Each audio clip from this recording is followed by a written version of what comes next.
Okay, so while we wait for Phase 5 Disney Plus series to kick off with Secret Invasion, at time of recording, it only says spring 2023, which is a long time because I'm filming this on November 30th. I don't know when it'll go up, probably sometime in the new year, but either way, spring 2023, way too far away. So I figured, why not look back at Phase 4 Disney Plus series and rank them from my least favorite to my favorite. So I'm going to be looking at the series and the special presentations and everything like that. So we have 11 titles to get through. So let's just get to it. In 11th place, I have I Am Groot. Look, was it cute? Yes, it was. But overall, not much to any of them. They were shorts, so that was the good thing. But ultimately, there wasn't much to them, so I Am Groot is in last place. In 10th place, I have Falcon and Winter Soldier. Now, this is a case of the longer I sit with Falcon and Winter Soldier, the more and more I dislike it. I just felt like it tried to do too much and not enough at all, and I don't know, it was just, did not like it. So it's in 10th place. In 9th place, I have She-Hulk Attorney at Law. Just, what can I say about this show, honestly? I mean, there were good moments in the show, but overall the show wasn't great. So it's in 9th place. In 8th place, I have the Guardians of the Galaxy Holiday Special. Now, admittedly, I was not expecting to have this high on the list. I went into watching it and I was like, I'm going to hate this because I don't particularly like the Guardians of the Galaxy. But it was a fun little special. Relatively short, but not too short. And I think, adding the holidayness to it really bumped it up for me a little bit. But yeah, Guardians of the Galaxy in 8th place, to my incredible shock. But yeah, in 7th place, I have Moon Knight. I really did enjoy this series. I think I would have enjoyed it more if they had basically told us that Moon Knight was returning in the future, because of that finale sort of cliffhanger twist type thing. It was a fun enough series, and I think as opposed to Falcon and Winter Soldier, where the longer I sit with it, the more I dislike it, I think the longer I sit with Moon Knight, the more and more I actually really enjoy it. So, yeah, Moon Knight is in 7th place. In 6th place, I have Miss Marvel. This was just a really fun series. I think it did suffer from splitting time between, New Jersey and Karachi, but overall, it was a fun series. The characters were really charming. I really liked them. So, yeah, in 6th place is Miss Marvel. In 5th place, I have Werewolf by Night. Now, I was not going to watch the series because I don't do horror all that well. Then I saw an article that Somewhere Over the Rainbow by Judy Garland was in this series, and I was like, that's interesting. How does that fit in?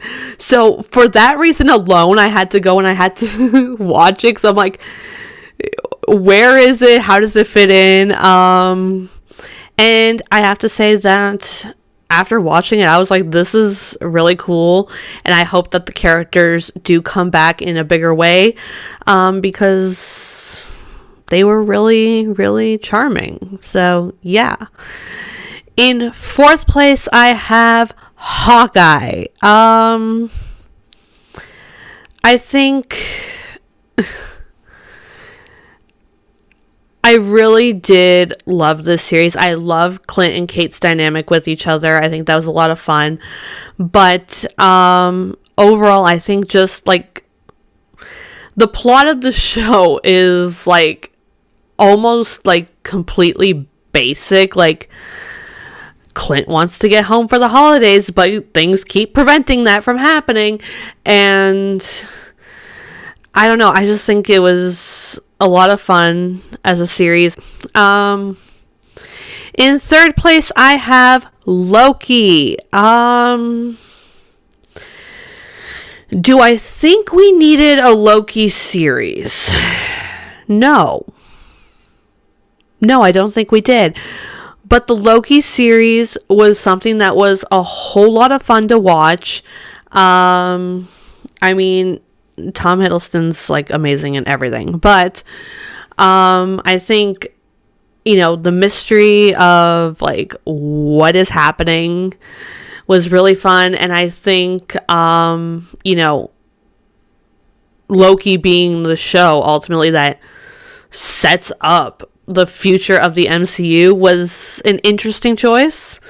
But I mean, it was fun all around. I really enjoyed it.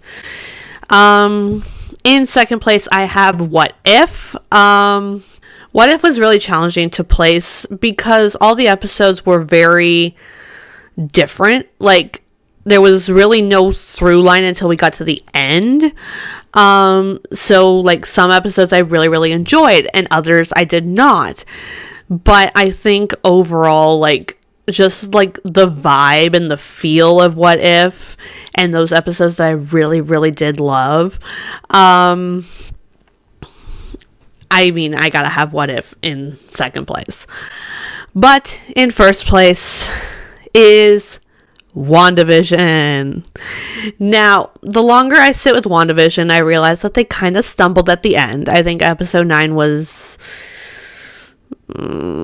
interesting, to say the least. But I think, like, the way they told the story they wanted to tell, the story of the stages of grief, through, the lens of sitcoms through the decades, like, that is such a weird choice that I absolutely loved. Like, but I loved the classic sitcoms. Like, I say I loved the sitcoms, like, before my birth. So, those early episodes were, like, gold to me. I loved them. But there was also the mystery of, like, what's going on? What's happening? Who's doing all of this? And I think just overall, it was a lot of fun, and I think WandaVision is one of those series that gets better when you go back and watch it after you know everything that happened, because you can see hints of it throughout the whole show, and it's hints that you wouldn't necessarily pick up on unless you were absolutely certain that that was the way they were going. And I mean, I loved it, from like the classic sitcom feels to the theme songs to just the mystery of it all and the revelations and everything like that. I think I just love WandaVision. I just love it so much. But nonetheless, that is my ranking of all the Phase 4 series and specials. But that's just my opinion. Let me know your opinion in the comments down below. What is your ranking of these? If you haven't seen them all, just rank the ones that you have seen. I am really curious to hear how everyone's rankings compare to not just mine, but each other's. Thanks for watching the video. Don't forget to subscribe if you want more Marvel content.